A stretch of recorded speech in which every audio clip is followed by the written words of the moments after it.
We will say together, give grace to your servants, O Lord. Let us pray in the name of God, Father, Son, and Holy Spirit. Amen. O Lord, our governor, keep this nation under your care. Bless the Governor General of our country, that she may be a light of peace among the people and a blessing to other nations of the earth. Give grace to your servants, O Lord. For the Prime Minister and members of the Cabinet, and to all in administrative authority, grant wisdom and grace in the exercise of their duties. Give grace to your servants, O Lord. For the members of the Senate and the House of Assembly, and all those who make our laws, give courage, wisdom, and foresight to provide for the needs of all your people, and to fulfill our obligations in the community of nations. Give grace to your servants, O Lord. For the judges and officers of our courts, give understanding and integrity, that human rights may be safeguarded and justice served. Give grace to your servants, O Lord. For the people and the country, teach our people to rely on your strength and to accept their responsibilities to their fellow citizens, that they may elect trustworthy leaders and make wise decisions for the well-being of our society, that we may serve you faithfully in our generation and to the honor of your holy name. Amen. O God, from whom all desires, all good counsels, and all just works do proceed, give unto your servants that peace which the world cannot give, that both our hearts may be set to obey thy commandments, and also that by thee, we being defended from the fear of our enemies, may pass our time in rest and quietness, through the merits of Jesus Christ our Savior. Amen. And may the grace of our Lord Jesus Christ, the love of God, and the fellowship of the Holy Spirit with us all, now and forevermore. Amen.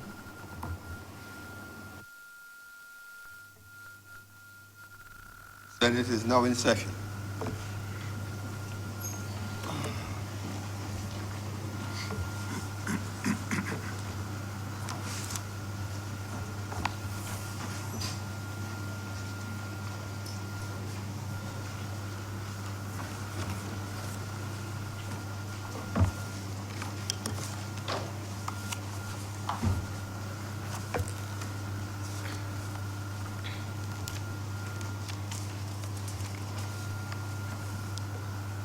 Messages from Her Excellency the Governor General.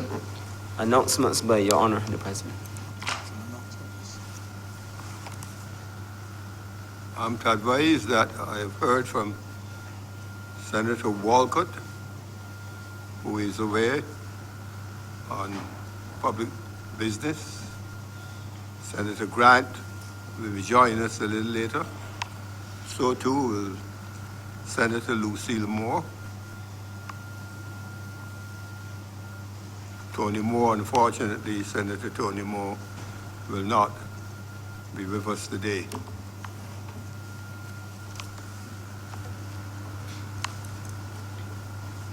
Presentation of petitions, presentation of papers, reports from select committees, questions to ministers, requests for leave to move the adjournment of the Senate on matters of urgent public importance, statements by ministers or parliamentary secretaries.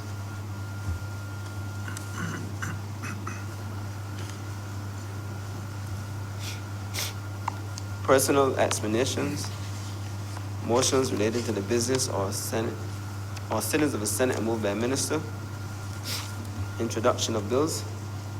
And sir, if we could go back to minutes of the meeting held on Wednesday the 7th of August 2019 to be confirmed, sir. Wednesday the 7th of August 2019. Mr. President, I beg to move that the minutes of August 7th, 2019 be confirmed. The question is that the minutes of August 7th. 7th, 2019. Yes. August 7th, August 7th, 2019 be confirmed. 2019 be now confirmed. All honorable members in favor, please say aye. Those against, please say no. I think the ayes have it, yes. The minutes stand confirmed. Public business, sir. The minutes now stand confirmed. Public business, order number 2. In the name of the Honorable Acting Leader of the Senate, to move the second reading of the Electric Light and Power Amendment Bill 2019.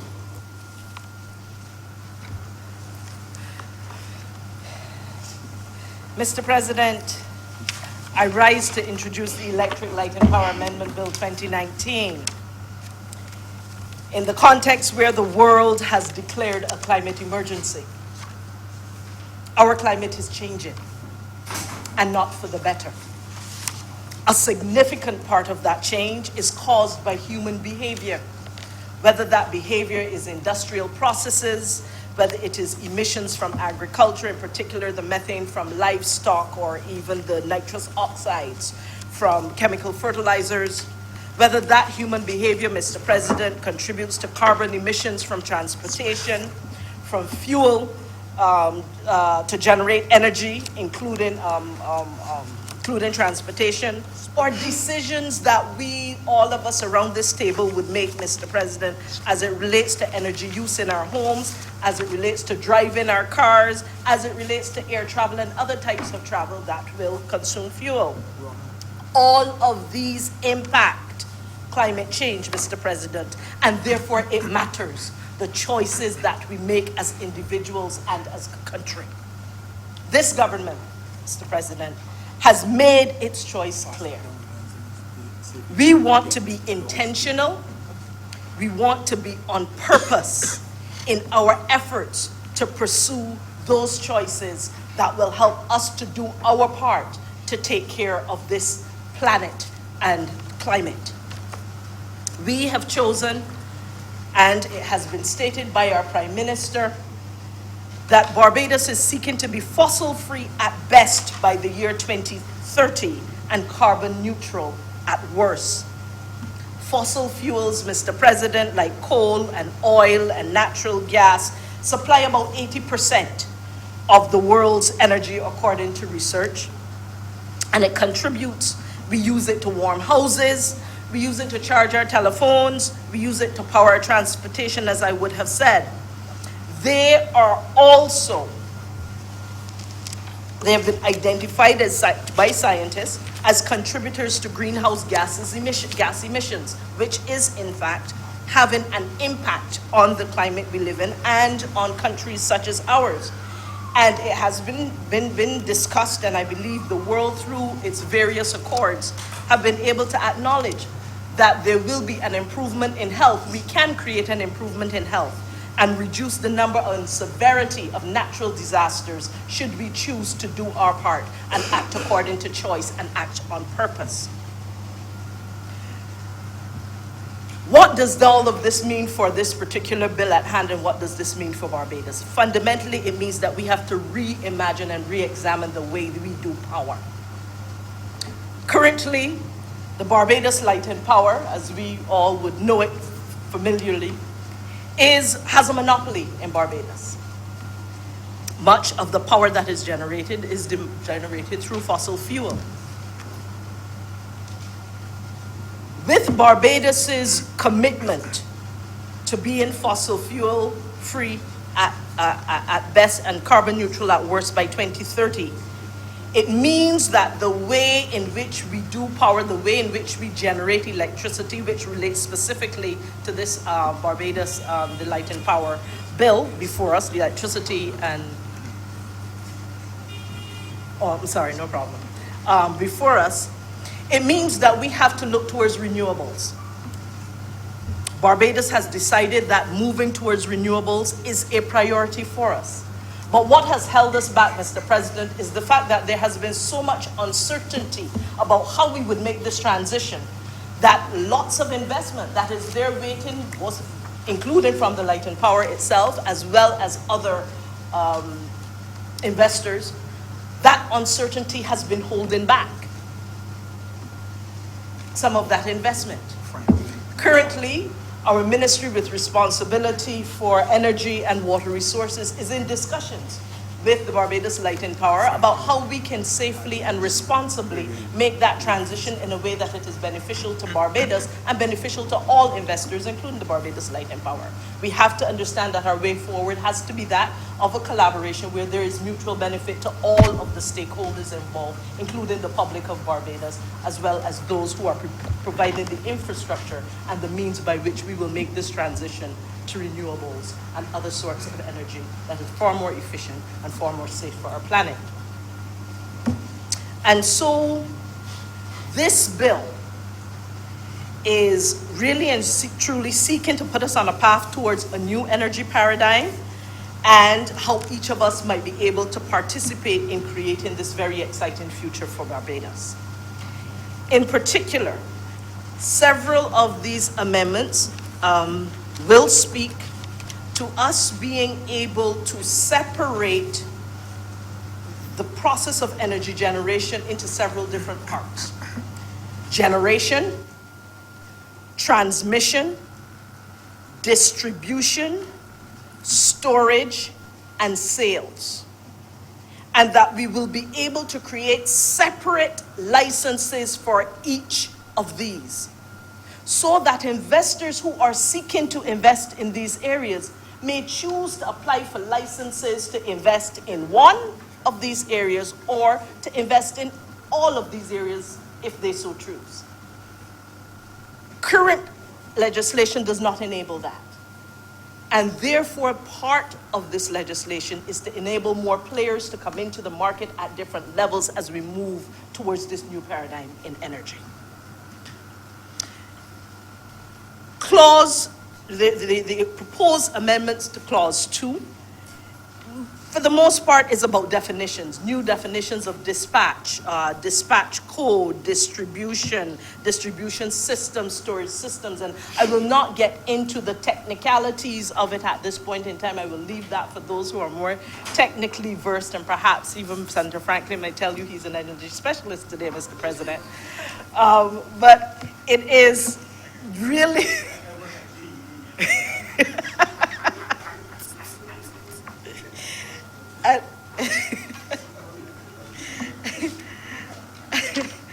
And so these definitions are necessary as we start to have a different language about energy as we move into the new paradigm.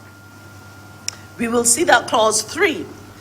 It amends Section 3 of the Principal Act, where others can generate electricity, not just the light and power. And that is the impact fundamentally of that particular clause. Clause 5 seeks to separate those licenses into those divisions that I would have mentioned earlier. Generation, transmission, distribution, storage, and sales. And of course, those licenses will then be managed or administered by the ministry with the relevant responsibility. One of the things that we recognize, Mr. President, is that the Barbados Water Authority and our transportation system take a significant part of the energy that is generated in this country. And we recognize that as we make this transition to this new system, we will have to find a way in order to manage costs for the public of Barbados and for the government of Barbados. There have to be some carve-outs that allow them to have set-aside energy for them that does not necessarily fit all of the other parameters involved. And so Clause 6, which we are seeking to amend, it would carve out for the Water Authority, we are thinking that it would be in the vicinity of about 20%, that we'll be able to carve out that percentage so that we can enable the efficiencies and the cost savings and the management of our resources in a way that makes sense.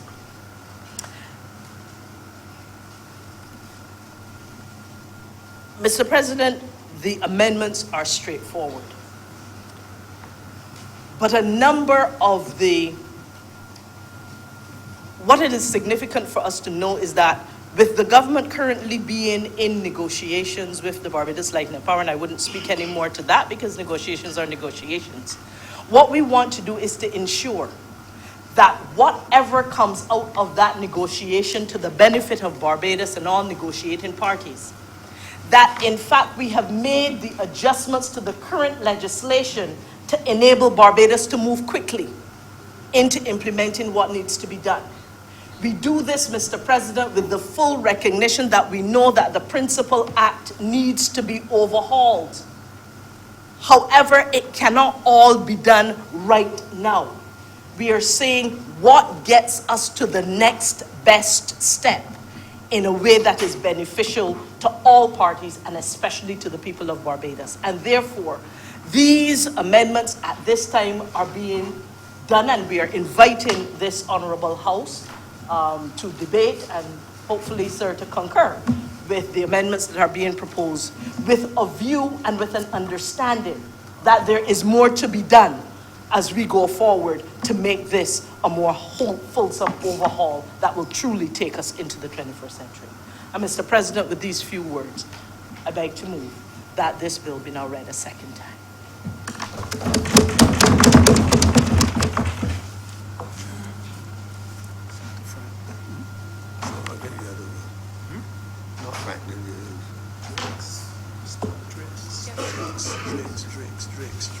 Senator Drake?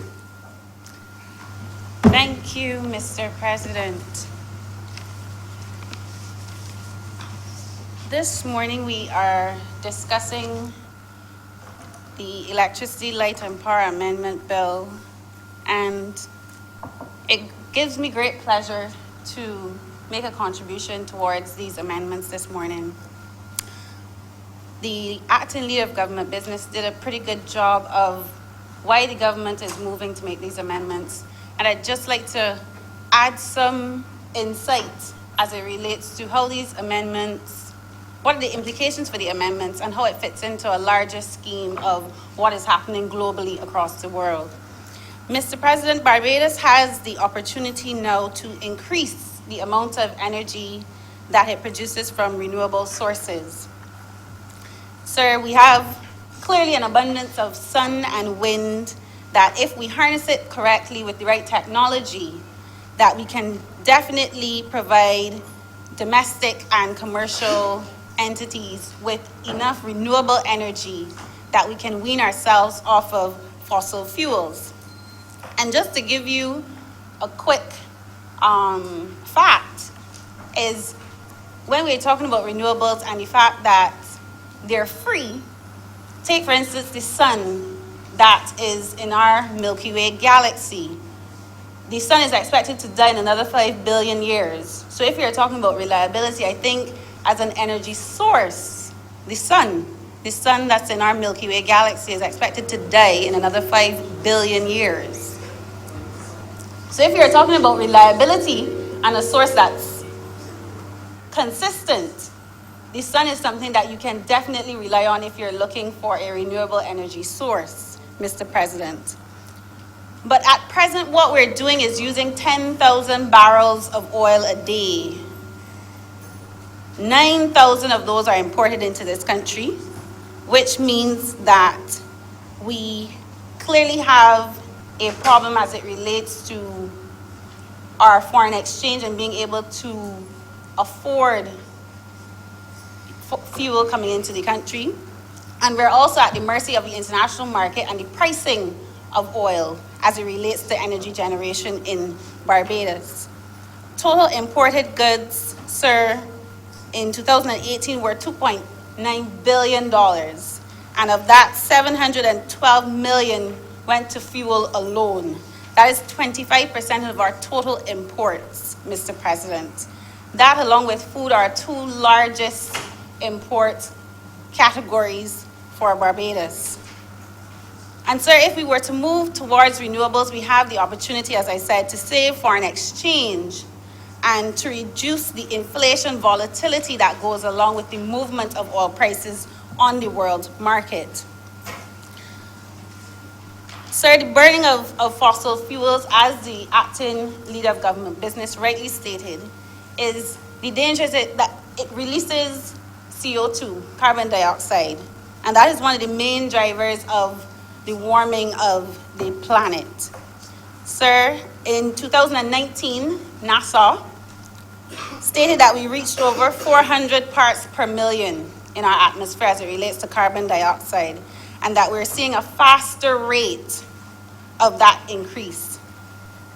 To put it more succinctly, Pierre Tans, who is a leading scientist at NOAA, the National Oceanic and Atmospheric Administration, stated in an article, the rate of CO2 growth over the last decade, in the last 10 years, is 100 to 200 times faster than what the Earth experienced during the transition from the last ice age.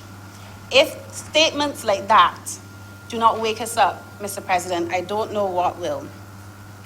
Sir, the increase in CO2 and other greenhouse gases, such as methane that was mentioned before, are literally causing havoc to our climate and subsequently, obviously, our ecosystems. And sir, what I coin as our ingrained philosophy as a species to engage in what I call hyper-consumerism and the need for capitalism to feed off of that hyper-consumerism has led us somewhat to this juncture in history.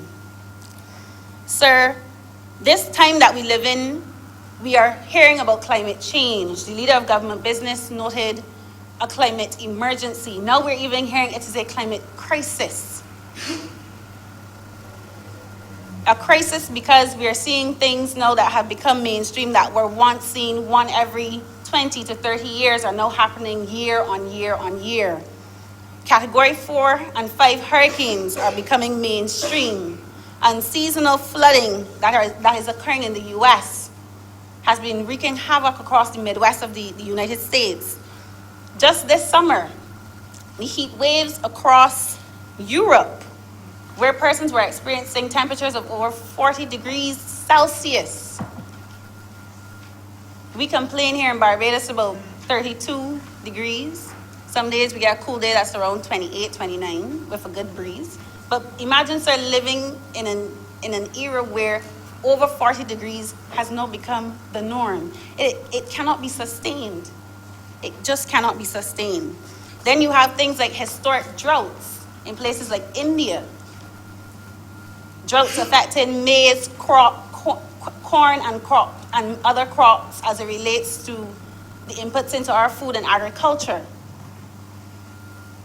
So, sir, across the world, although we are a small island, we're being impacted by these events. More notably, I don't know how many people know about it, but the first glacier disappeared in Iceland. There was a funeral, Mr. President, for this glacier. Glaciers are not supposed to disappear. We are also hearing in the news, Siberia, wildfires, millions of tons of CO2 being emitted into the atmosphere because of this warming of the earth, Mr. President. If these things combined do not scream or say to you, we are in a crisis, we are really being foolhardy. But sir, to counteract those things, a small island state like Barbados, persons may say, but we don't contribute to this problem, we're too small. But saying that means that we become almost hypocritical in our plight. Because if you condemn larger developed countries for their industrial base, which is contributing to these causes, their human activity, their agricultural practices, and you yourself do not adapt or mitigate in a way that you become a best practice, there is some sort of hypocrisy in it, Mr. President. So we cannot, in my opinion, my humble opinion, go to international forums and demand action on activities that contribute towards climate change and the warming of the earth, while at the same time engaging in those said activities ourselves. Sir, our model of development, I believe, our policies, our way of life have to be one where we reflect what we're asking others to do. Because, sir, the climate crisis will hit us as a small, vulnerable state disproportionately than larger countries. And we have to be able to mitigate and adapt and build our resilience and we have to build those sentiments into everything that we do as a small nation. Sir, the amendments, I believe, is a step in that direction as it relates to electricity in Barbados.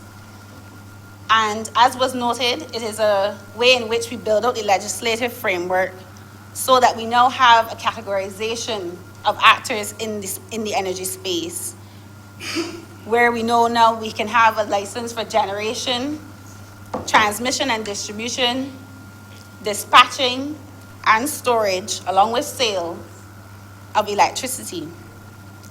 But, sir, key parts of the amendments, as I was discussing with some of my colleagues and peers, one thing that stood out in particular is that of storage.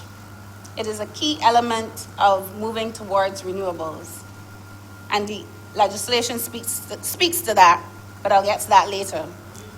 And it also notes about, or rather it implicitly implies that there's no disincentive for persons to try to sell electricity themselves. It is not outright in the bill or the amendments, but there is a disincentive for persons trying to sell electricity themselves. And that is a good thing. That is actually a good thing, Mr. President, because although you're letting persons generate and consume their own electricity, it still has to be a managed process so that you have the reliability and the stability of the grid. It makes sure that those things are intact. So it allows for a more controlled transition, Mr. President, of the market. Sir, some might say that we have a utility company that we know has a monopoly on the market, and they right now have the sole license to generate, transmit, and distribute electricity. But now, with the introduction of renewables, we have to introduce other independent power producers, IPPs, into the market. And some might think that it may be a good thing to completely decentralize the market. But some studies have noted that in smaller islands or in smaller markets, it's actually good to keep the monopoly while introducing smaller players in the market. So you have a mixed market rather than a monopoly or a fully competitive market. So changes, sir, in the technology is a good thing. And the legislation now is seeking to accommodate for those changes. Sir, at present we have approximately 1,600 photovoltaic systems tied to the grid. They represent 17 megawatts per hour, and the Barbados Light and Power. The names are too close. The Barbados Light and Power also generates 10 megawatts per hour from renewables, and that is a total of 27 megawatts per hour. And that may sound like we're moving in a good direction. However, when you look at the data, that's actually only less than 5% of total electricity being generated from renewables. So we definitely have a very long way to go.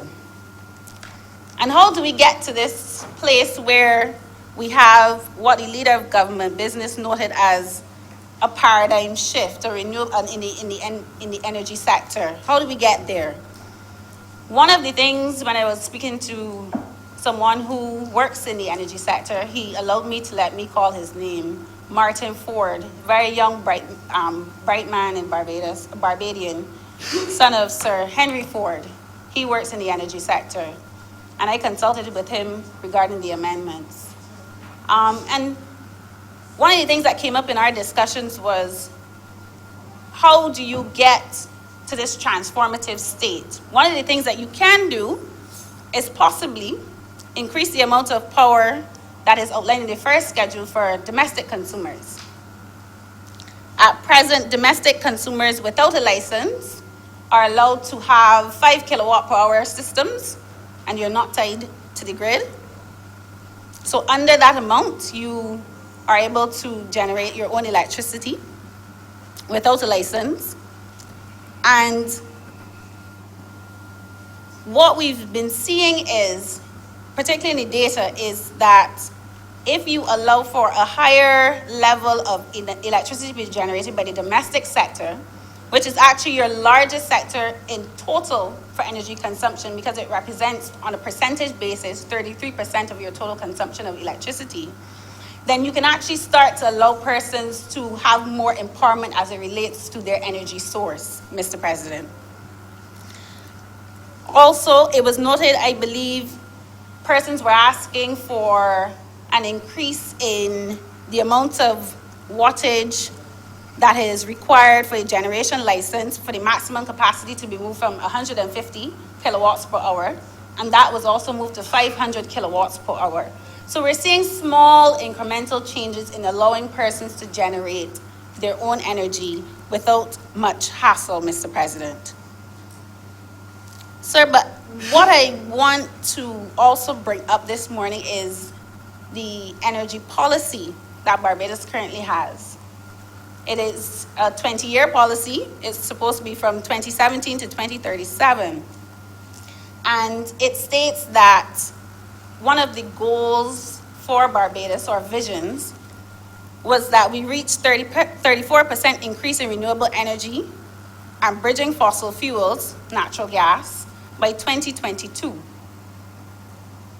So if we're saying that we're at less than 5% in 2019, and we want to increase to up to 34% in 3 short years, and that's notwithstanding being fossil fuel free by 2030, which is a monumental task in and of itself, or carbon neutral even, we have a lot of work to do. So, sir, one of the questions would be, why hasn't there been a greater uptake in renewable energy systems in Barbados? That's correct. I'm hearing an aside. Cost. It's simply expensive in relation to a traditional energy system that's set up to the grid, that's tied to the grid. So many persons don't have the disposable income to make that upfront investment into PV or wind systems, for a matter of fact, Mr. President. And what I think the government can possibly do is to get creative in the way in which they incentivize the use of renewable energy. If you can start to have a conversation perhaps with financial institutions where you have an incentive for things like PV systems when you're now getting your mortgage, for instance, where you have a reduced interest rate, you get cash back. You have these upfront incentives rather than back-end incentives, where you can then have your interest payments being claimed, for instance, on your income tax. If you start to front load the incentives, maybe that would see an increase in increasing the number of renewable energy sources found in Barbados. Another suggestion would be tying the incentive of particularly solar PVs to the value of your property. What you could possibly do is offer an incentive where the incentive is actually in reverse. The more your property is worth, the less incentive you get. On the lower scale, you have a higher rate or a higher incentive, more or less, so that you start to balance out those who may not be able to afford the renewable energy system, and you help assist them in getting to that target of being fossil fuel free by 2030. Sir, another reason why you've had this slow rate of penetration of renewable energy is also the temporary renewable energy rider. Right now, persons who are tied to the grid are paying 41 cents per kilowatt hour for solar PVs and 31 cents for wind power. The minister had stated earlier in the year, and I quote, by July 6, we're now in August, the FTC should have advised us as to what the proper feed-in tariffs for renewable energy should be. The temporary rider has been a disincentive, sir, to investors, and one of the things that I would urge the government to do is try to get a optimal tariff structure in place as soon as possible, because these are things, sir, that we've had in negotiations, and there have been studies done. I don't know if it's a case of no one wants to make the decision, but nonetheless, it is something that has to be addressed. And a set rate is something that would start to stabilize the industry going forward. But sir, there are some things as we move forward we need to also consider. The transition to renewables will come with its share of challenges and opportunities. As I noted earlier, which I'll talk about now, is storage.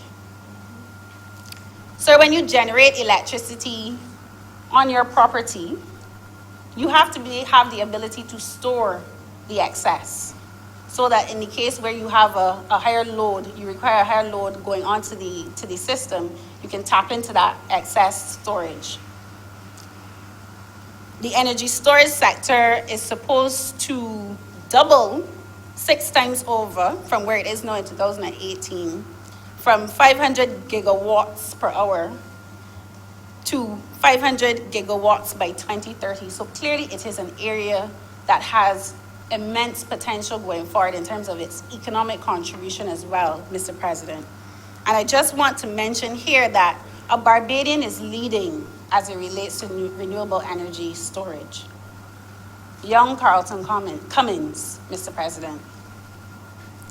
He has a company called Acceleron and one now called OffGen here in the Caribbean, where he has invented, and I'll be very careful with my words, he has invented a way to use old lithium-ion batteries for renewable energy storage. And it would be an absolute disservice if in another 10 to 15 years, Barbadians do not have a cost-effective way of accessing that type of technology, the way how we have solar water heaters across Barbados. We have energy storage from a Barbadian born all over Barbados. I think that would be a disservice to us, and that is one of the things, sir, I hope that the government really looks into going forward as it relates to changing the energy sector. Sir, the other thing is you have to also consider when you're talking about energy, how do you optimize the grid? One of the things too government can possibly look at doing is offering different rates at different times during the day, so that your largest consumers who put pressure on the grid because of the amount of load that they require operate at night. That's being used across the world. So that is also something that you can look into to even out the supply and demand on the grid. But sir, as I know here, those are all opportunities, and I see government senators taking notes, so I hope the right ears are listening at this moment. But but nonetheless, one of the things too, because I've been involved in some studies as it relates to renewable energy, is it will not always be a rosy path. One of the downsides to renewable energy will be the issue of how do you still maintain the on average $400 million that you get from fossil fuel activity at the moment in the fuel tax, the excise, and the VAT. Because you may move towards renewables, but then you're losing out on the amount of revenue that you gain from that activity. So how do you adjust your tax base or your tax structure to still capture some money, because government still has to run its business? So how do you account for that in your transition? One of the things could be, because I know transportation, which I'll talk about next, is looking at how do you then tax electric vehicles? Do you tax them based on the kilometers driven? Because you'll now have an infrastructure in place where you can actually map out how many cars are on the road, how long they drive for, etc., instead of the fuel tax that you have. So that as you move to that transition towards renewables and electric cars in particular, you also have a tax base that's moving in the direction where you still capture funds for the Treasury, Mr. President. But as I stated, transportation, sir, is one that you can't not help to speak about when you're talking about energy consumption. The leader of government business noted it, along with some of the things that are being done at the Barbados Water Authority. And transportation, because of the amount of cars that we have on the road as it relates to fossil fuel driven cars, you have to find a way that you move from high carbon fuel cars to electric cars. And if we're talking about 2030, that's 11 years from now. So how do you make that transition? Do you introduce things like biogas kits, for instance, to supplement going forward? So there are a lot of things, Mr. President, that in making this transition to renewables, we have to think about, and we have to make decisions. I think sometimes it is not that we don't know what to do or how to do it. There's a bit of delay in making the decisions for whatever reasons. I'm hearing some asides. But nonetheless, sir, as it relates to transportation in particular, a study was done in 2015, and there's been a bit more uptake in the last 4 years as it relates to electric vehicles. But consumers noted that the three main barriers to buying electric vehicles was the price, the purchasing price, the charging infrastructure, and the battery range. So moving forward, how do you tackle those three things in order to have a greater uptake in electric vehicles?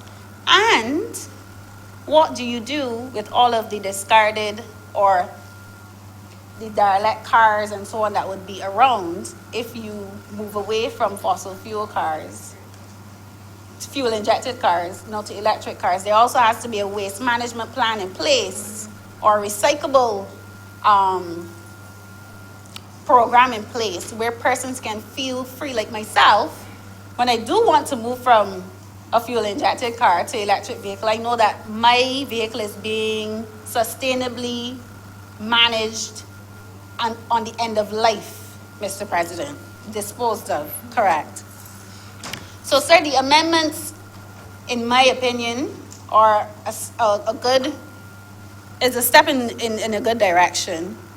And it goes to an overall framework where Barbados has to become more sustainable and climate resilient.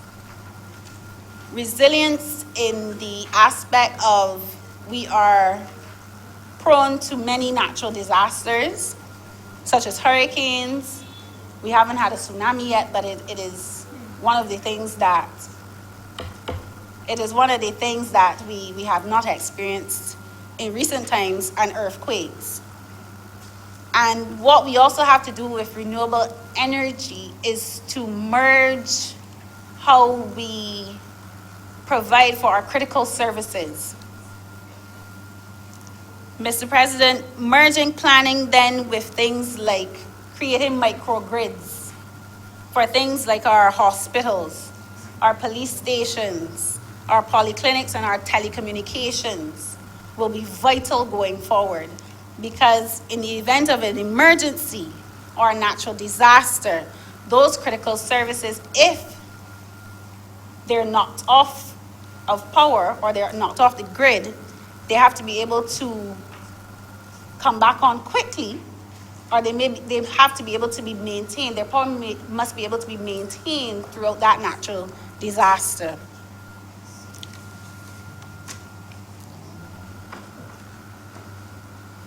Also, in the transition going forward, we've seen that there's also been a staged approach to the transition, and what we have to ensure going forward so that this works in a way that the consumers benefit is that we have a strong regulator.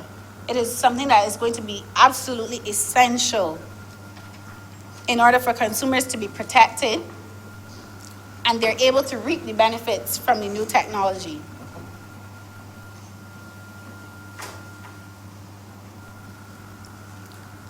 So, in essence, what the body like the Fair Trading Commission has to do is to have a bit more teeth and a bit more bite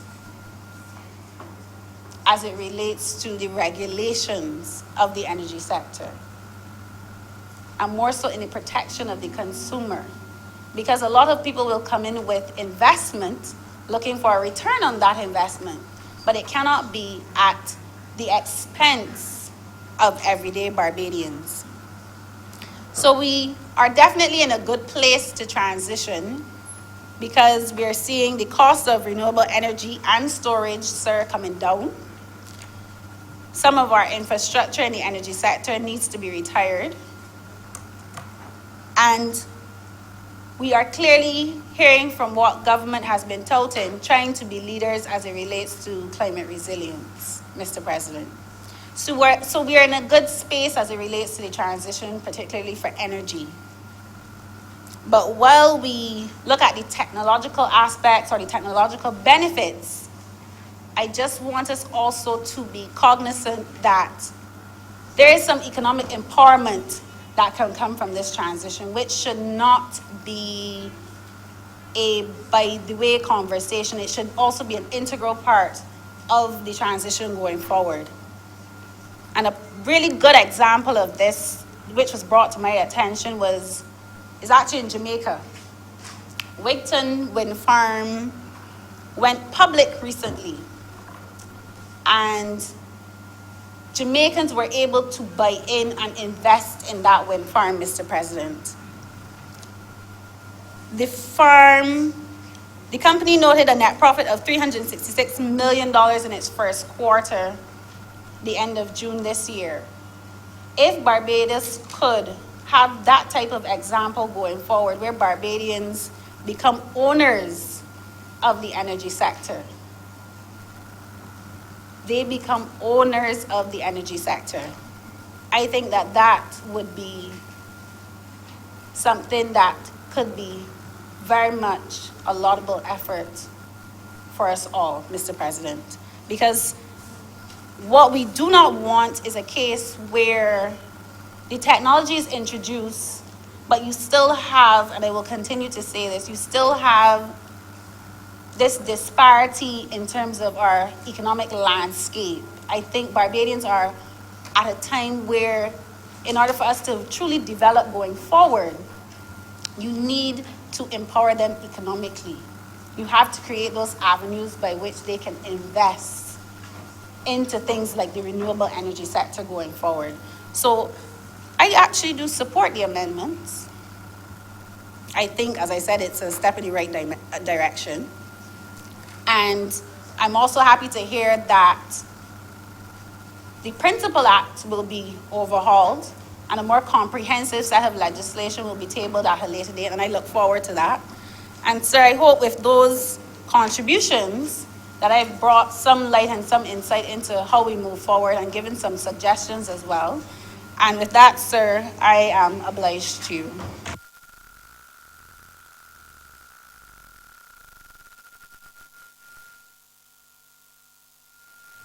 Senator Adams.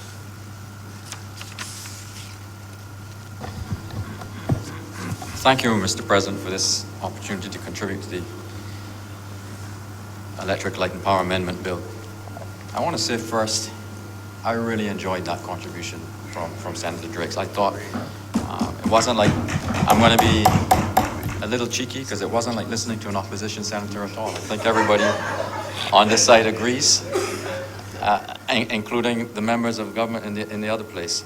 It was really eloquent, and I thought the setting out of the context around climate and environment was especially valuable.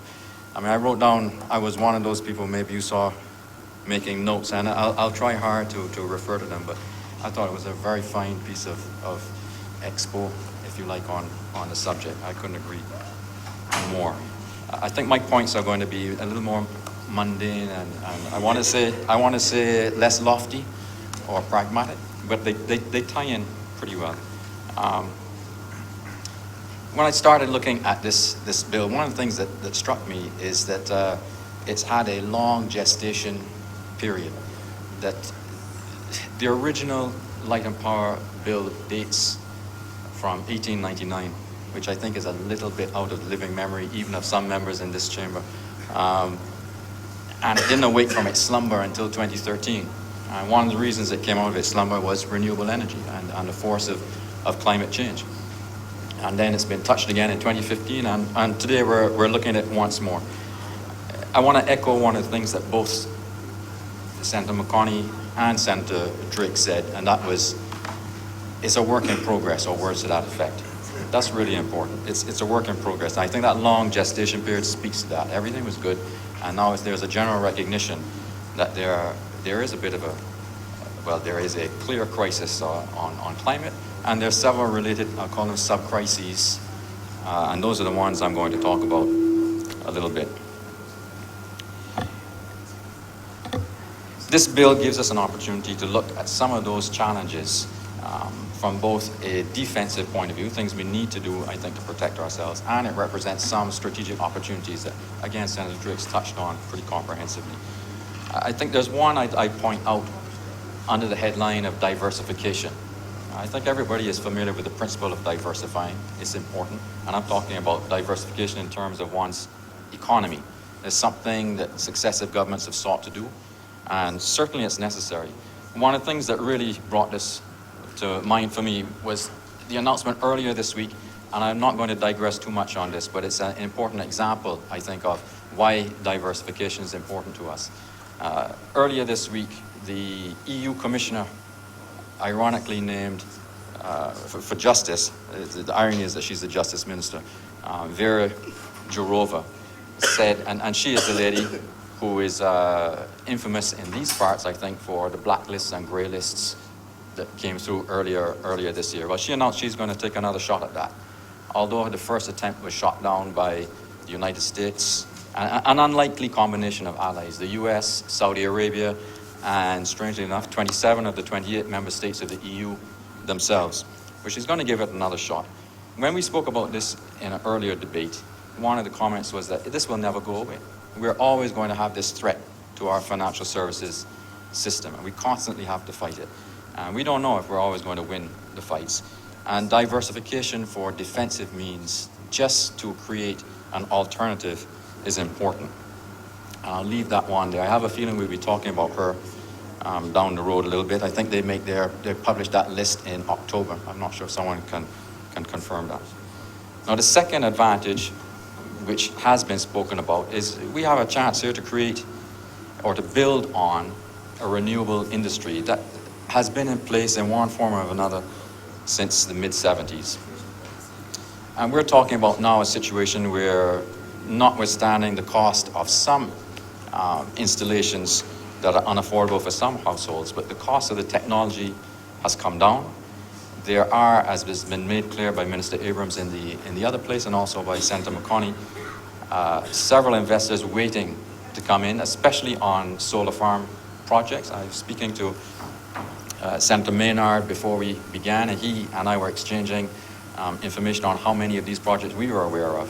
And there may be some overlap, but it's 2 or 3 that we know about, one of the ones I know about is overseas investors, not local investors. Now that's really important. First of all, it brings in money and it promotes growth. But second of all, and to build up on Senator Drake's point, it creates another place for people to invest. And it can be empowering, which is important. But I would caution there that sometimes we have this romantic notion of owning our own infrastructure. But when the price is right, we'll sell. And I'll talk about that a little bit in a few moments. You got it. You're prescient, you know. That's exactly what I'm going to come on to. That example of Jamaica, I thought was great. You know, this shows it's a precedent. It shows it can be done. We're not just talking about something that won't work. You know, if the opportunity is correct, people come in and make the investment. It can sell to an investor, hopefully a Barbadian investor, but we can never really be 100% sure of that. And the other point I'd make on the renewable rate, I think it's 41.6 cents. And of course, that is, the FTC is late in bringing forward another number. But the fact that it will be changed downwards does mean that electricity can become more generally cheaper. So we're potentially looking at a situation where there's several wins all in a row. It's not as easy as all of that, and I think when I come to conclude, I'll maybe give a couple of thoughts on why it's not so straightforward to achieve that aim, but it is possible. I wanted to say a couple of things on the fossil fuel costs that are not, strictly speaking, environmental. Of course, I think most people recognize those are the most important arguments. You know, and when you were speaking, I couldn't help thinking a little bit of smokers. They know it's going to kill them, or there's a strong chance it's going to kill them, but they still smoke. You know? So we can present these arguments, and they're noble ones, about the environment. And people say, yes, you know, you're right, you know, and they still go out and buy a 3-liter Mercedes-Benz, you know, and so on. So you have to give them some other kind of incentive. And I think there are a few at different levels. It was touched on here and in the other place, but I'm going to put a figure to it, that the volatility in oil prices is difficult for us to manage. And it's difficult in two ways. Firstly, as a percentage of GDP, it can be tremendous. One year, I think it was 2014 or 15, 10% of GDP was spent on oil imports. Normally, it's running between 4 and 6%, but if you have a very high oil price, it makes budgeting as a government or a business extremely difficult, that you have a lot of volatility to cope with. But there is another aspect to that price volatility that's is overlooked, and here there may be a small parting of ways with Senator Drake's. You know, before 2014 or thereabouts, price volatility in oil, and oil was around $100 at that time, was about $30 in a year. You could expect a range of $30. As a consumer, that's difficult to cope with for the very reasons I indicated. Since 2014 and today, I think it's about $55, $56. But the price volatility is even larger. As a percentage of that, it's around $20 a year. Now, with that kind of price volatility, if you want to make an investment in fossil fuels, and I have in mind that we do have, or we think we have, reserves offshore that we could exploit. And I'm speaking from a pragmatic point of view, because I'm thinking of countries like Norway, when they discovered the Ekofisk oil field. What have they done with that? You know, and I will do a small digression here. You know, they were, in a way, very lucky to find that oil field. They were testing, and it was Phillips Petroleum who were testing, and Phillips Petroleum weren't finding a thing. And there was one block remaining to test, and they tried to break the contract because they weren't finding anything. It was uneconomic. And they were held to it, and they struck Ekofisk. Now, since about 1991, the revenues that Norway has reaped from that, they've poured into, as most people will know, their sovereign wealth fund in such a way as to make sure that the pension safety net for the country is guaranteed. And I think there are a couple of amazing numbers out of that Norwegian experience. One is that fund is worth over 50,000 euros, I think, per person in Norway. effectively, that is, they are empowered, they own that.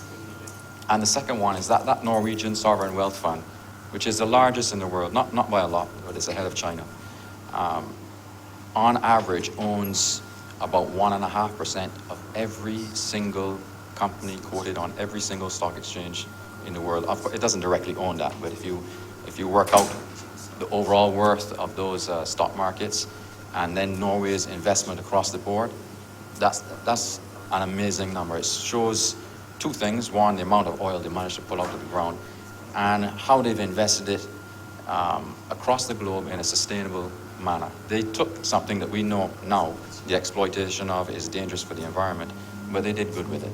So I would bear that in mind when we're talking about our offshore gas reserves, which they are for the most part, I believe, not crude, in this kind of discussion. And to return to the volatility piece, here as a potential producer, that oil volatility is not our friend, because oil at $55, $56, if you are looking at a break even as a oil company, and you know the volatility is plus or minus $10, $20, it becomes very hard to make an investment decision. So as a consumer, we're happy with $55 oil.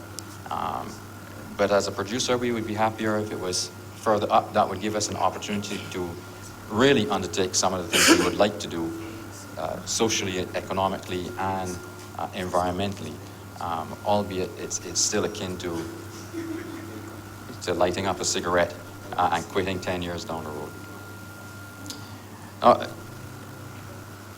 I'll just say one more thing about the volatility. I thought this is important. And someone may ask, why has there been this change, this increase?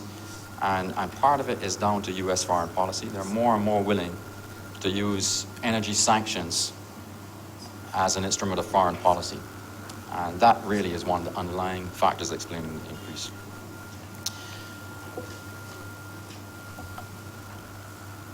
I'm going to talk directly now about some of the structure implied in that energy bill. One of the reasons I said up front this is a work in progress is because on my reading, some of the things we've set out in that bill, knowing it's a work in progress, knowing there are certain unknown outcomes with the negotiations with Barbados Light and Power, rather than Barbados Labour Party, Barbados Light and Power, is that it sets out options. So when Senator McCartney said, well, now we've got the potential to have licenses for transmission, distribution, what's called dispatch, generation, storage. Some of those things, I think we are going to learn as we go along if it's possible or not. It's very hard, for example, to separate distribution from dispatch. I'm not sure if anybody knows what dispatch is. I had to look it up. Dispatch is really, I'm going to simplify, the order in which you distribute energy from different energy sources. And normally you want to start with the ones that are the cheapest. How can that be a competitive market? I'm not sure yet, but we will see. And similarly, transmission and distribution. Transmission, probably you can make a competitive market there. Distribution, much more difficult. Storage for sure, and generation for sure. So that's where I would expect us to see a market being made. But there's a lot of nuance in this bill that future events are going to inform and let us know how, as a government, we can structure that market for best impact on consumers, economic policy, and so on. Particularly, I really liked your point on it's going to change, potentially change the fiscal structure, and we have to pay attention to that. That is true. I think that some of the opportunity will result in growth, which will solve some of the problem, but nonetheless, an excellent point. Finally, on that bill and the structure,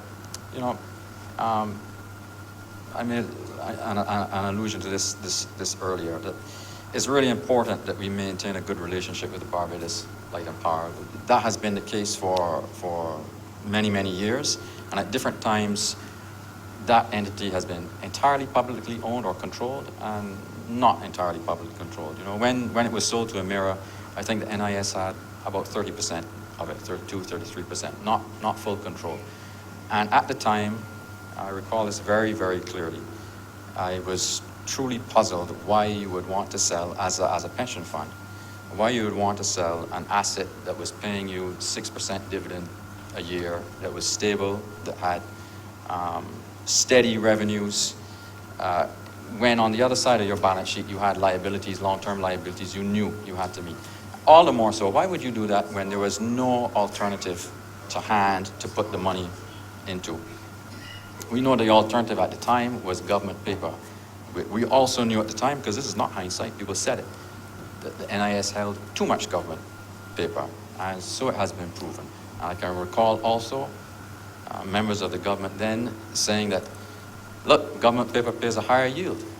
It's clearly a better investment.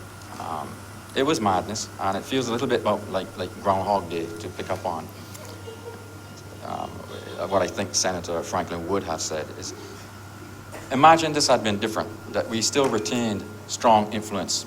It would be far easier to transform what we're trying to transform today. Now we're in negotiations that are relatively protracted with our utility, and I'm sure we'll get through it. And I don't want to bemoan what I consider fairly catastrophic errors of the past, but it could have been different and easier. However, if we are able to bring this investment, Barbadians and overseas investors will again have the chance to own companies that are very close to either being natural monopolies, which is to say they're not really going to have huge competitors.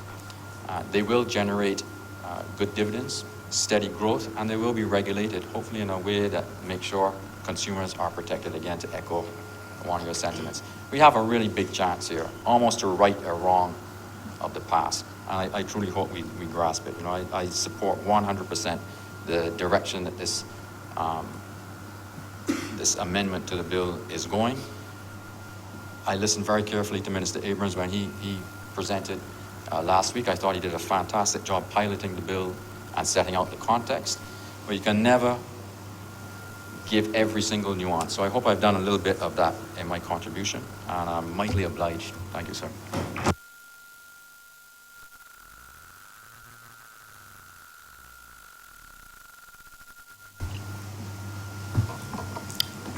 Thank you, Mr. President, for this opportunity to speak on the Electric Light and Power Amendment Bill 2019. I will start by saying that Light and Power has been one of the best managed utility companies in the region for a very long time.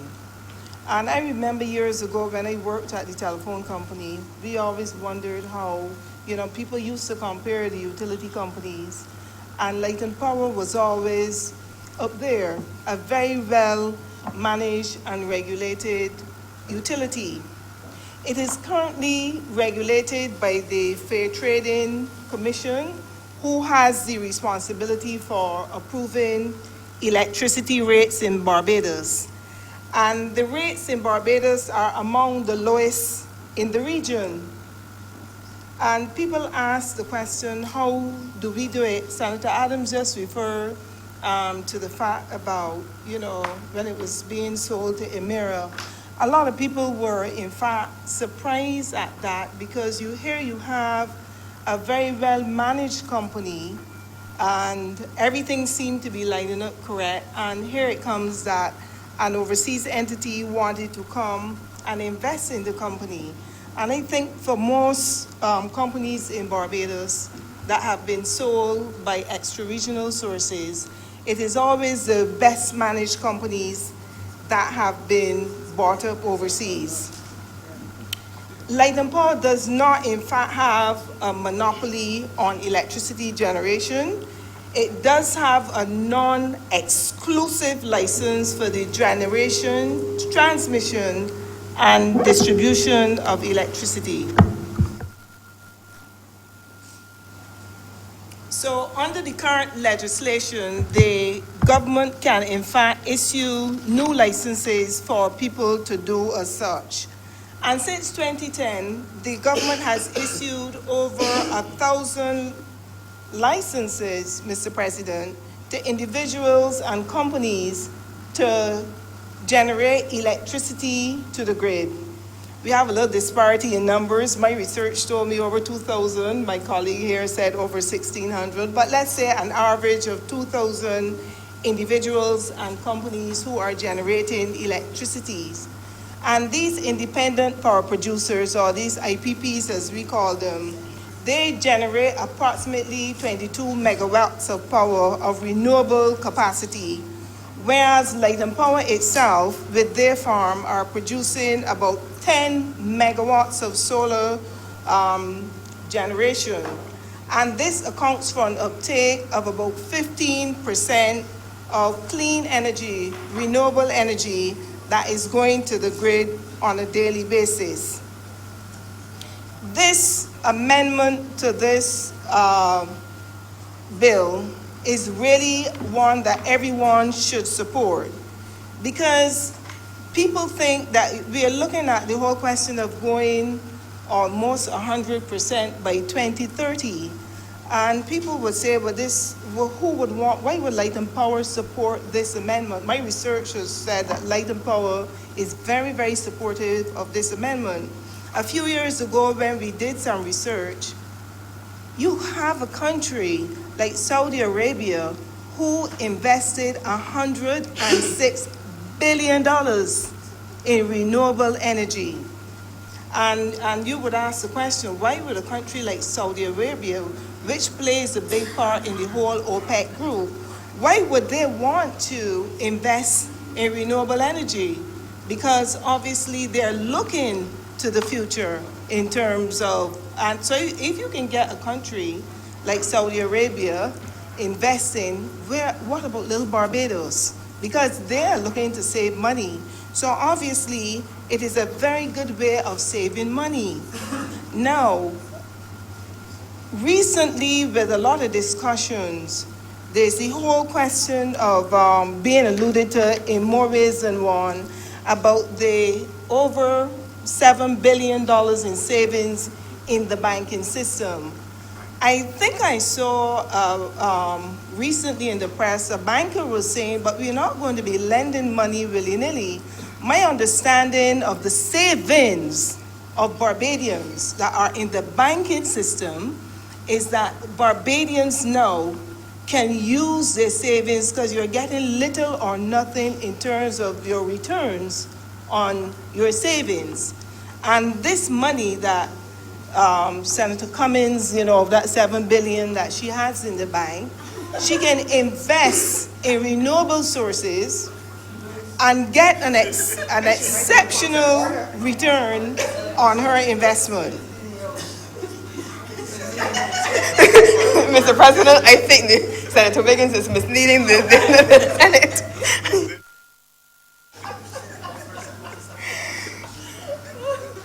So the view with these amount of savings that Barbadians have in the bank, they can invest in the renewable energy sector now, so that, because now that we are diversifying per se, a lot of external investors want to come in now and invest in the renewable energy sector because they know that the returns are very high. And this is a call to Barbadians. I think I heard the Prime Minister alluded to it several times, that Barbadians need to utilize those savings, and one of the most excellent ways of doing this would be for them to invest in the renewable energy sector. And of course, again, research has also shown that Light and Power, people think sometimes that Light and Power is the enemy, but they're really not the enemy. They are very forward in terms of the negotiations that are going on with this bill, and they are certainly promoting the 100-100 vision for Barbados, where you have the 100% electrification of the economy and promoting the renewables, 100% renewables. They themselves would have built the first solar and battery storage plants in Barbados. They said Eastern Caribbean, but in Barbados, and that's at Trent's in St. Lucie. And I believe that we have to examine this situation a lot more when it comes to renewable energy. And one of the issues Senator Drates also alluded to is the cost of the photovoltaic panels. you're wondering why, because of the good and positive points for renewable energy, why a lot more people are not doing it.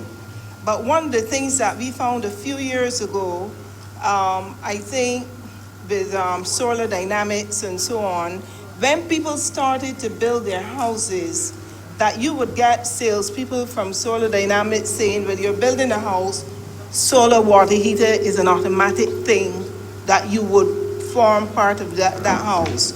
So what we want to promote is for customers, as soon as they start to build their houses, think PV panels. Think PV panels.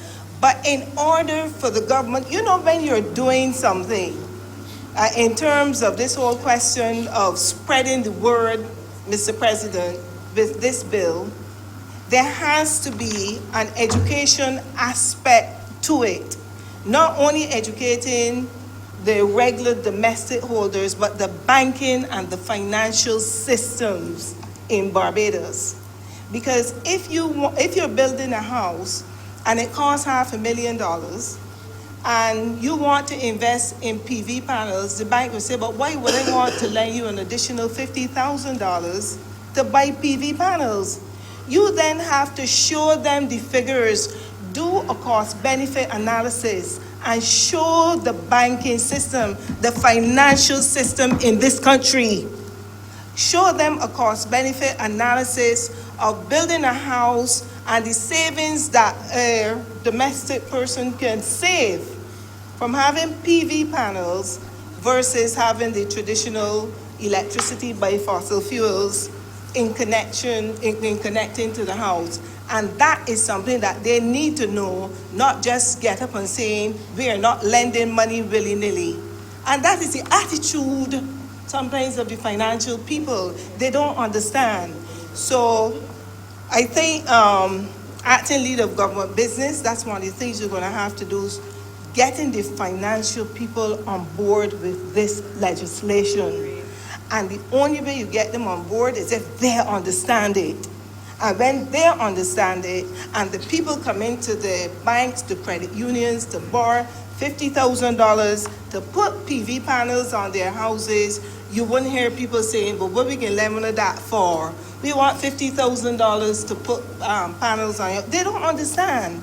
And that sometimes is the stumbling block for us to achieving by 2030 at least 100% in this area. Right now, as far as I know, several years ago, I think Mega Power and those have bought in the Nissan Leaf. And I know that Light and Power now, they have a lot of EVs on, in their fleet. So I think Barbados has got the third highest penetration now in the world with electric vehicles. And recently, the government was saying that they're going to buy 130 electric buses. And people saying, but why is the government going to buy electric buses for? I think, again, to a certain extent, people don't understand the concept of renewables. It will reduce the carbon footprint, because you have a situation where sometimes when some of the buses pass, the black smoke will kill you. So if these buses are running on, if they're electric vehicles, you obviously will be reducing the carbon footprint, and maybe Senator Drakes will be better able equipped to talk about the carbon credits that Barbados can sell internationally and so on. But on another occasion, we can speak to those issues when you reduce this carbon footprint. So I would say, in terms of what I see happening now, that Light and Power is playing a real major role in this grid modernization, and now they have invested in like 130 smart meters, 30,000 smart meters, and these smart meters is moving technology to another level, another level in the sense that whereas before you had to send out people to read the meters, you had to disconnect, come out again, what is the pole number out there again, and all of that. But the smart meters have all this technology incorporated into it. And these are things that the public at large should understand, and they can connect and disconnect your power remotely through these smart meters. So there's a lot going on out there, and you will see, you can't hear people calling brass stats now. So I didn't see the meter reader today. So that will no longer happen, because meter readers now will becoming obsolete.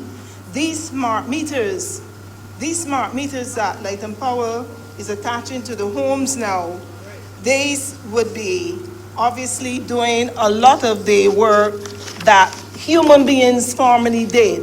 And this is what happens in any event where technology has been increased.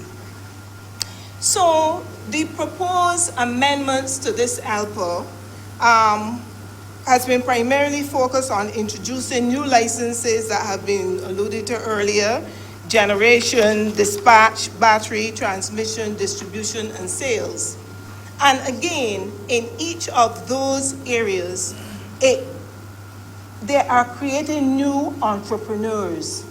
And entrepreneurship is being promoted. The government is promoting entrepreneurship heavily. And in each of, when this whole thing is unbundled, each area will produce new entrepreneurs, and some of us will be able to get a chance to, earn new money, as they say.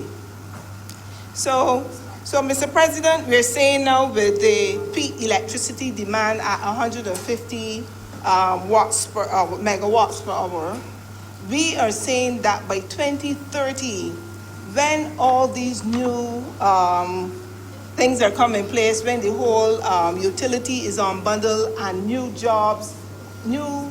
and different jobs are created, we are also going to be reducing the carbon footprint. We are going to have more clean energy. The environment is going to be cleaner.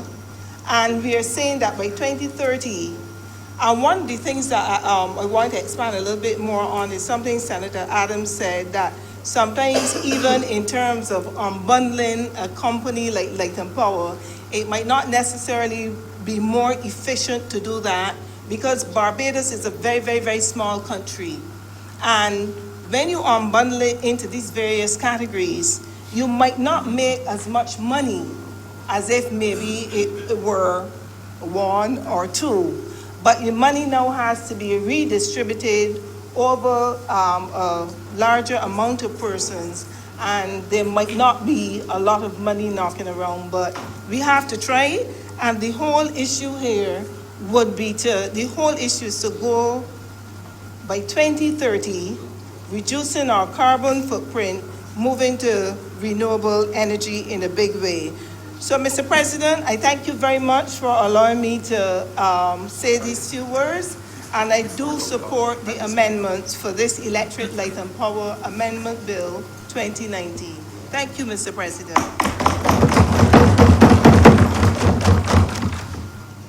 Senator Greenwich. Thank you very much, Mr. President.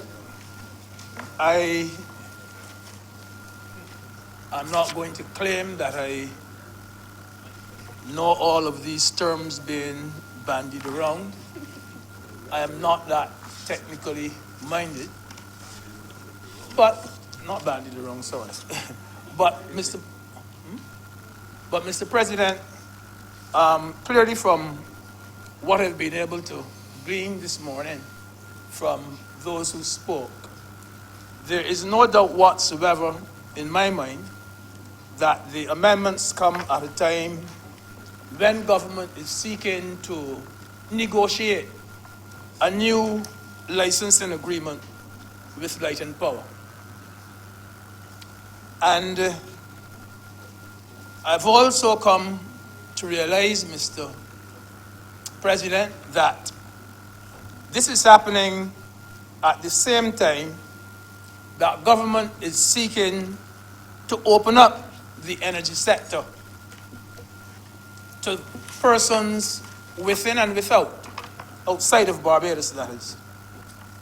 And it gives persons like the two senators to my left who have the tens of thousands of dollars on the bank. Gives them the opportunity to invest in the renewable energy sector.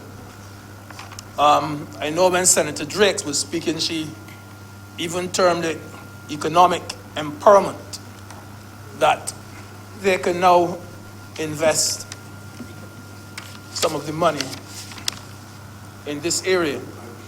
These amendments too, Mr. President, they are being made with Barbadians in mind.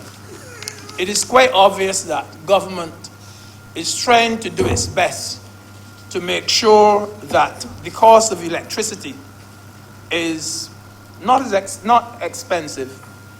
We know it's very expensive, but government is trying to make it cheaper.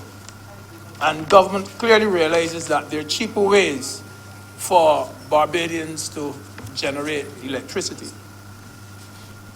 Now, I could not speak on this topic at all, Mr. President, unless I make mention of Mr. James Husbands and Mr. Oliver Headley. I do not think, sir. I do not think, sir, that those two gentlemen ever got the credit that they really and truly deserved. At one stage, even Mr. President, when I was speaking to you a few minutes ago, you were saying that at one stage, Mr. Husbands had even remarked on how he had managed to just put a foot into Africa and so on with the solar dynamics thing. I mean, these are things that Barbadians should be very, very proud of. And you know, the last time I spoke in here of people who got awards and so on, you knew the line that I took. And these are two men that we never looked at and said, well, they've contributed so much to the solar technology that they deserve something. And because he was in the 1970s, very early. Yeah. And because of what they did, Barbados was able to say to the rest of the Caribbean that we are the leaders in solar energy in this region. And, you know, it is no idle boast. Indeed, sir, when you are flying and you look down and you see the number of solar panels on the houses in the residential areas. In fact, Senator Miller was telling me this morning that we should even be seeing more of the solar panels. But it just shows you the contribution that people like Mr. Husbands and Mr. Oliver Headley, they have made. And, Mr. President, what obtains in the production of energy today is not necessarily the best. And these are amendments for the times. I do believe, sir, that this particular arrangement will unlock a lot of positives. Everyone in Barbados, I'm sure, is calling for cleaner energy with less pollution. And above all, it is clear, as I said before, that the main aim is to provide Barbadians with cheaper energy. Who wouldn't want cheaper energy in Barbados? Now, as we seek to involve new players, I do not think, sir, that this would give the Light and Power any cause for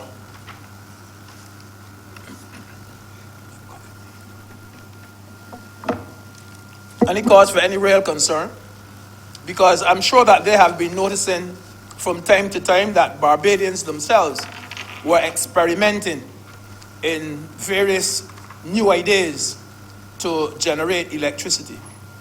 And so this should not result in any tug of war with the Light and Power and the Barbados Water Authority or Light and Power and government.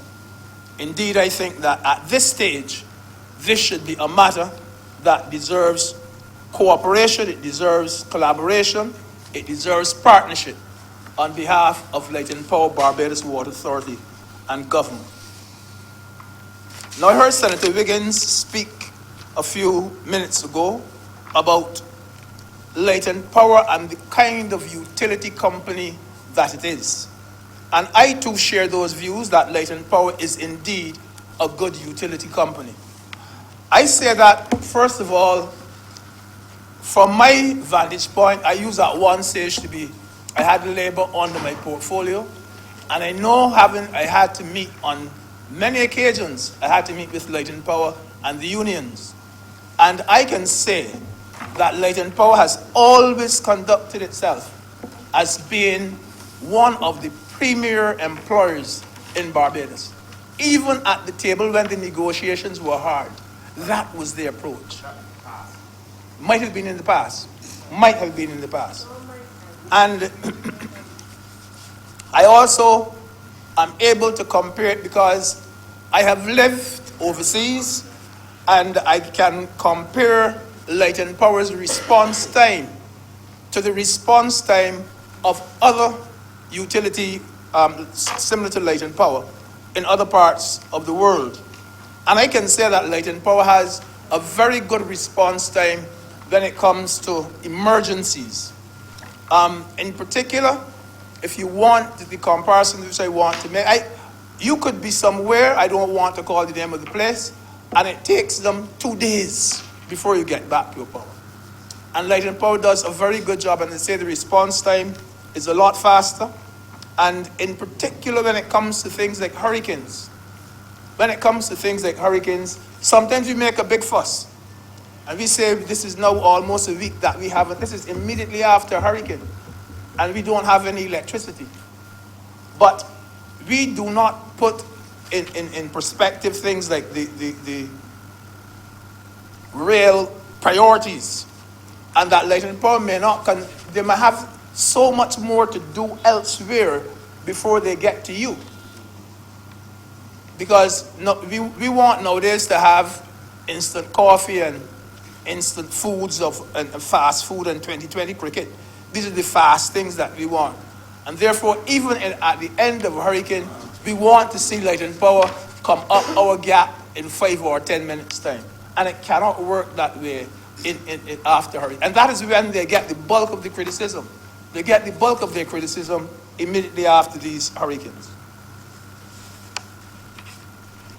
Now, sir, one of the major concerns with Barbadians, that Barbadians have with government, and that Barbadians have with other utilities, and that Barbados have with our telephone service and so on, is that there's no one to give them an answer when they ask the question about when they're going to get the service, what the problem is, that they hardly hear anybody answering their call. And even worse, let me give you an example. My telephone at my house was not working. I don't use my cell phone very often, but I had to use the cell phone to call because the one in the house wasn't working. And I called, and I am reporting the problem. And I tell them my telephone here at Marleyvale, St. Philip, is not working. And there's a voice that replies and tells me, where is Marleyvale, St. Philip in relation to Bridgetown? And I said, what do you mean? The sound is so stupid. The question is so stupid. Let me how weird it is, because I think that I'm talking to someone in Barbados, but I'm talking to someone in some other part of the world. In some other part of the world. They want to know where Marleyvale is in relation to Bridgetown. And so for some companies, some banks, they seem now to be more disconnect with the people than ever before, because that in itself is a very big problem. Now in the area of, and I go back to latent power too, in the area of the public relations in these utility companies, I have to say that I always considered it to be extremely important. And I liked latent power mainly for that reason. I was always a fan of latent power. And I was always a fan of Barbados Water Authority too. Senator Franklin has hinted to me that was one time. May very well be true. Because two of the most reassuring voices that I have ever had to deal with and that I have ever heard where public relations is concerned in Barbados. Two of the most important voices. Mr. Stephen Worm from Light and Power. There was a time that whenever there's a problem, that man came on the radio, on the television, wherever, and he explained it word for word and problem for problem what the issue was. Always there. And then there was a lady called Joanne Haig from Barbados Water Authority that performed a similar job. Whenever there was a problem, you felt so comfortable when they came and they talked to you that even if you were up in arms against Water Authority or Light and Power, when you heard those two people speak, you felt so much more comfortable. They had a way of smoothing everything. And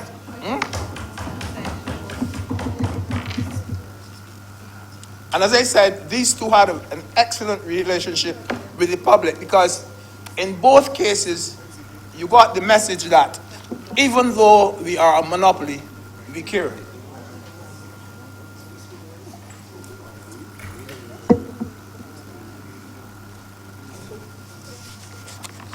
Mr. President, the other name I wanted to mention in my short contribution is the name of Mr. Wendell McLean. And when it came to Light and Power and other utilities, he is one man that sticks in my mind all the time, that did so much pro bono work, so much free work on behalf of the people of Barbados. When it comes to always these public utility hearings, Mr. Wendell McLean was there, and he virtually lived his life to represent Barbadians at those hearings. And his thesis, Wendell McLean's thesis, was always that in these monopolies, there is always and there's always going to be a propensity or a predisposition for abuse, the abuse of power. He said that in every monopoly is invested with power. And every monopoly who is invested with power is apt to abuse that power. And even more importantly, Mr. President, he always emphasized the point that the only way that you can prevent such abuse is to put mechanisms in place to curb and prevent the inclination to abuse. And so, when I hear Light and Power, you say this is something that Wendell McLean would have spoken about. He believed that companies with exclusive control in a particular commodity such as electricity, knowing full well that there is no substitute, that company could easily hold you to ransom where hikes in prices is concerned. More, they may even put the availability of the particular service out of the reach of the average person. You can't switch from one to another because the opportunity to do so is not there. I have a good friend of mine who told me up to yesterday, when I go into Cave Shepherd and the price of the shirt is too much, I just take a cool walk over to S.Y. Adam. Because he has a choice. He has a choice. With these companies, you don't have any choice. And if people don't try to put the brakes on them, they can put you out of the market altogether.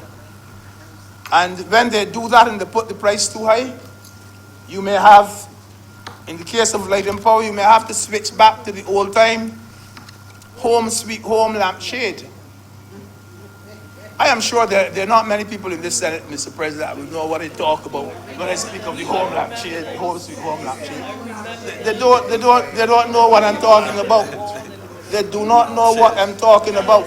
And I can tell you, Mr. President, every evening, sir, every evening I'm a boy. I'm at school, every evening, I live with a grandmother, I had to put oil in that lamp. I had to clean the lampshade, the home sweet home lampshade. Enormous care because you can't break it. And Mr. President, you know, I even had to do something called trimming the wick. Yes. I used to have to trim the wick. Yes. And Mr. President, let me tell you, I sympathize with those youngsters in the Senate who did not have the privilege and the honor to clean a home sweet home lampshade and trim the wick. I sympathize. I don't hold it against them, sir. I don't hold, sir. I did my O levels with a home sweet home lampshade there, and I did my A levels with a home sweet home lampshade there. So if I had to go back because of a light and power price and do it, I would do it again and I'd be comfortable. I did it already. I did it already. You see, sir, in the days of the home lampshades, in those days, electricity was not a necessity because many people didn't have any fridge and any TV and any computer. It was not a necessity. But today, electricity is not a luxury. It's not a luxury. It is a necessity, and it must remain within the reach of the average man. I am sure, sir, as I close, that if Mr. McLean were alive today, he would welcome things like our Fair Trading Commission. He would welcome our Office of Public Counsel, because these are things that he fought for, and they only came to realization after he passed. And he would be happy to, sir, to note that monopolies are now being frowned on and competition is being encouraged. So, Mr. President, like Senator McConney said, like Senator Adams said, like Senator Drake said, and Senator Wiggins, that this is indeed a work in progress. And the amendments are aimed at making sure that we get a cheaper and better service and that more persons participate in our renewable energy sector. Indeed, sir, I'm fully in approval of these amendments.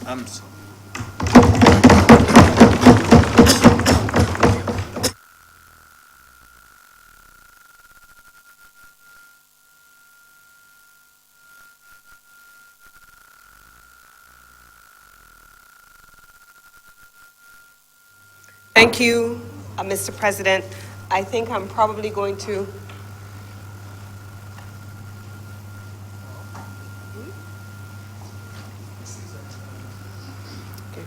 Thank you, Mr. Deputy President. I think I'm probably on this occasion going to make my most brief intervention since the Senate opened. Mr. President, I want to support the comments that have been made by all of my colleague senators on both sides of the table so far. Senator Drake's, obviously, this is one of her passion projects. This is something that she lives, breathes, eats, and sleeps on a day-to-day basis, and she was able to spend a significant amount of time elucidating on the technical merits of the particular bill. We saw Senator Adams then give a brilliant presentation which spoke to the financial measures and the international relation components of this bill. Senator Wiggins also in a great presentation spoke in detail about the specifics of the Light and Power Company, Mr. President. And then Senator, well, you, Mr. Deputy President, Senator Greenidge, you gave us a back in time presentation which mapped obviously the performance of many outstanding Barbadians, particularly in the areas of energy efficiency and energy advocacy over an extended period of time. Mr. President, why would we as a government on all sides of the table be supportive of these measures? Why would we, Mr. President, be introducing these bills when in the public space There is so little understanding among some of our own citizens about the detailed technical merits as presented by Senator Drakes, about the financial measures as outlined by Senator Adams, and certainly about the advocacy that you raised about the outstanding Barbadians who have served us in introducing pioneering technology, including but not limited to Carlton Cummings, who is among our newer entrepreneurs, but leading back to Mr. James Husbands, who would have been one of the first persons in the world at the time to pioneer solar energy. Why would we, Mr. President, spend the kind of time that we have giving our full support to this bill, Mr. President? And I want to take a completely different angle than all of my colleagues so far. I want to talk about something that in economics we call opportunity cost.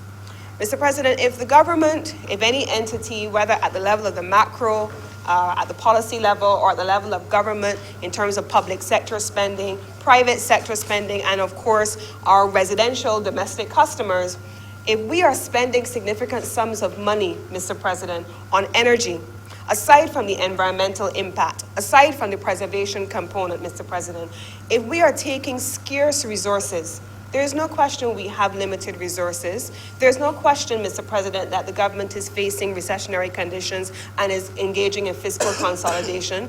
There is no question, Mr. President, that households are talking about the level of disposable income available to us, Mr. President. And so if we can conserve our expenditure on energy, while achieving the laudable goals of environmental preservation, while diversifying the economy, as Senator Adams has said, Mr. President, and having new energy sources available to us, and in the result, and at the end, Mr. President, have more available income to our firms in the private sector, to our domestic consumers in our residential sector, and to our government sector as we equip our government buildings with more energy efficient technologies, we would have in those circumstances, Mr. President, far more resources to spend in other areas.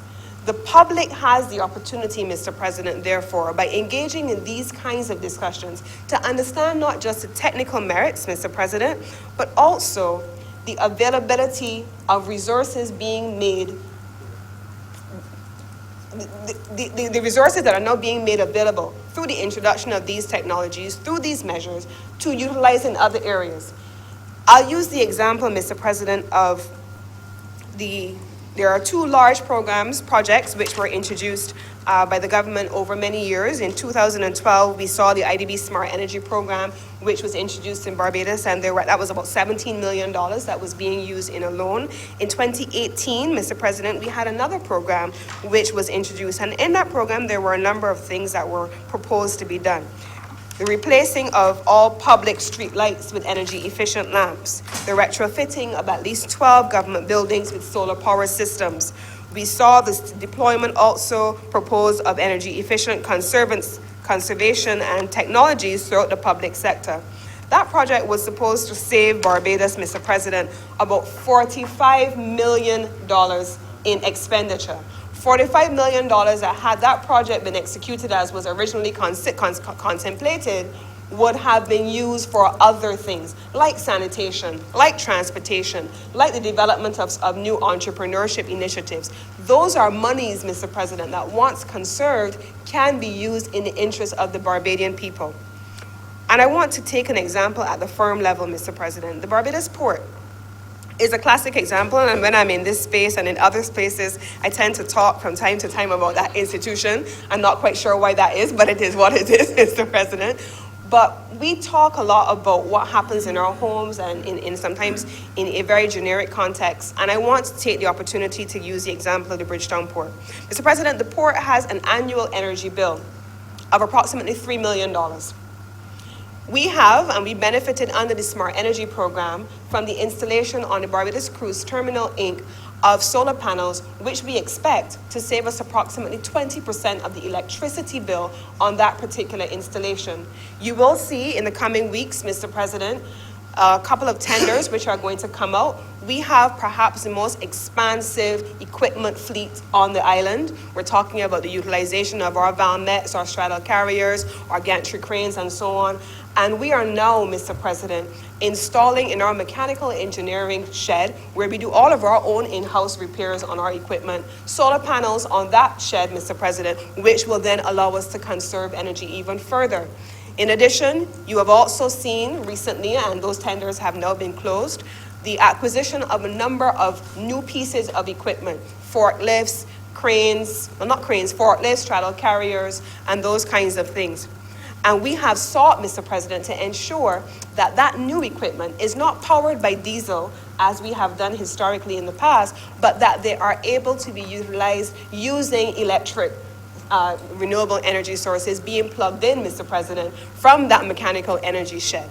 We have any of our new vehicles that need to be replaced. They're also using a Nissan Leaf format. So we are making every effort in the Bridgetown port to reduce that $3 million energy bill so that we can spend those resources in other areas, in the development of our infrastructure, in the provision of services for workers, in the development of new business opportunities for crews, Mr. President, because if we're spending it on one thing and it is inefficient, then we don't have those resources available to us.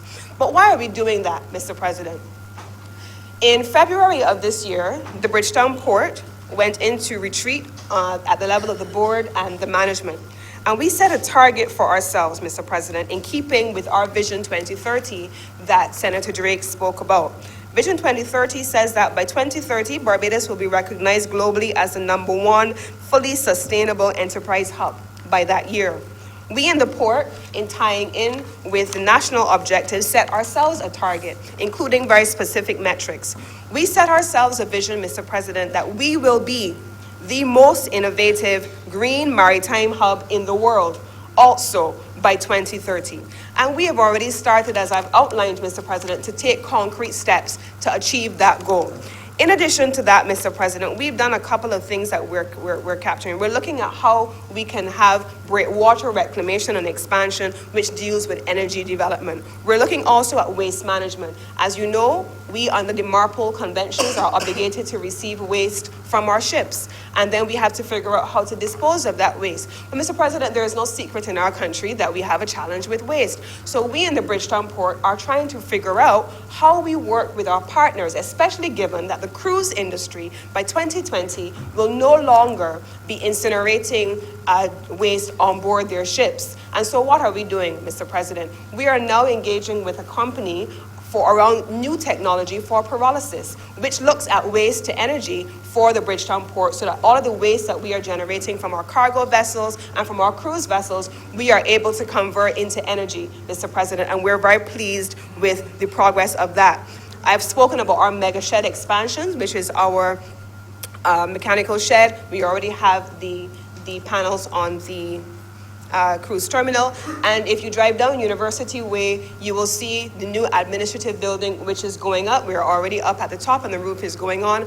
On that building, Mr. President, and inbuilt, Mr. Deputy President, and inbuilt into that model is the installation of a solar energy carport, which is going to be included in phase 2 of that project, and we will have panels in the Bridgetown Port to power not just the building, and by 2030 we expect to be 100% energy efficient, and we are making every reasonable stride in our ambitious target on an annualized basis to achieve that goal. And so, Mr. President, I wanted to be able to take the opportunity to share that with the members here, to share that with Barbados. I wanted to take the opportunity, Mr. President, to say also that because we are able to set ourselves targets at the firm level and to save ourselves the resources that we're spending on energy costs, that we are then able to figure out how we are going to map our own development planning, how we're going to be developing our infrastructure, because we're allocating those $3 million in resources that we only could expect to increase over time into new areas and into different areas. And the same thing applies to the government, Mr. President. If the public sector is able to reduce its energy bill, then those resources can be expended in more developmental areas. If our residences and our householders are able to reduce their energy bill through new financial services that are made available to fund the installation of solar panels and the utilization of batteries and so on, then there's more disposable income to spend on education for our children, on development of new healthcare insurance for our families. There are other opportunity costs, Mr. President, that we need to be considering in the development of this bill. And so, Mr. President, with those few words, I want to fully support the introduction of these measures. I want to fully support these bills. And I want to say that this discussion is an excellent example, excellent illustration of how from a single issue, there are multiple perspectives, all equally valid and all important to our development as a nation. And with those few words, I'm obliged to you, Mr. President. Thank you. 70 minutes, 10 past 3. Suspension. Mr. President, I beg to move that we now suspend for lunch and return at 10 minutes after 3. The question is that this session be now suspended 70 minutes, bring us back at 10 past 3, and that the suspension be for the purpose of lunch. All honorable members in favor, please say aye. Aye. Those against, please say no. We think the ayes have it. We are now at lunch break until 10 minutes past 3 o'clock.